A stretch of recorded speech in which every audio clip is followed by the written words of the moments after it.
Nasaan ka? Kanina na ako tawag ng tawag sa'yo ah.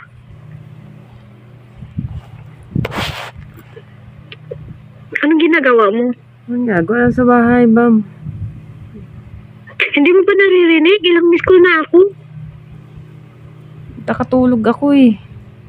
Kakagising ko lang. Yan lang palagi yung sinasabi mo. Yan lang yung rason mo. Puro ka nakatulog ka.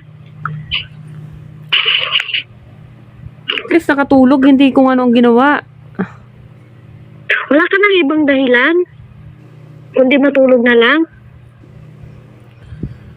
Kesa naman lumabas ako matutulog. Magsabi ka na sa akin ng totoo. May tinatago ka ba sa Ma'am, natulog lang po ako.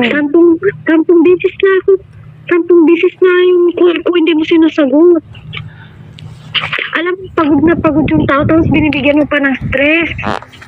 Bam, natulog lang ako. Bihira na nga lang tayo nag-uusap, tapos ganyan ka pa.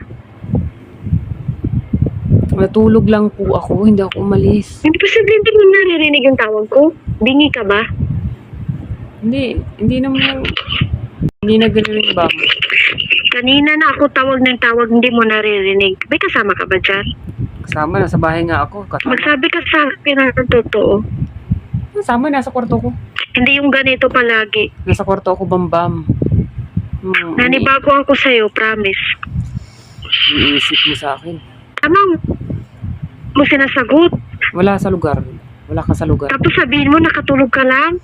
Wala sa lugar yan. Wala ka sa lugar magalit-galit. Diyan ka magaling. Yan yung hirap sa'yo eh. Pag sinasabihan ka, yan lagi mo sinasabi. Hindi ka naman ganyan dati ah. Ano, magpahinga ka na lang. Unti-unti ka na nagbago. Magpahinga ka lang. Magpahinga ka na. Pagod ka. Ano, wala kang sasabihin sa akin? Alam mong pagod ako pero binigyan mo ko ng stress. Bahala ka. Wala kang sasabihin? Bahala ka nga dyan. Lorelai, wala kang sasabihin? Ako pa mag-adjust? Bahala ka nga dyan.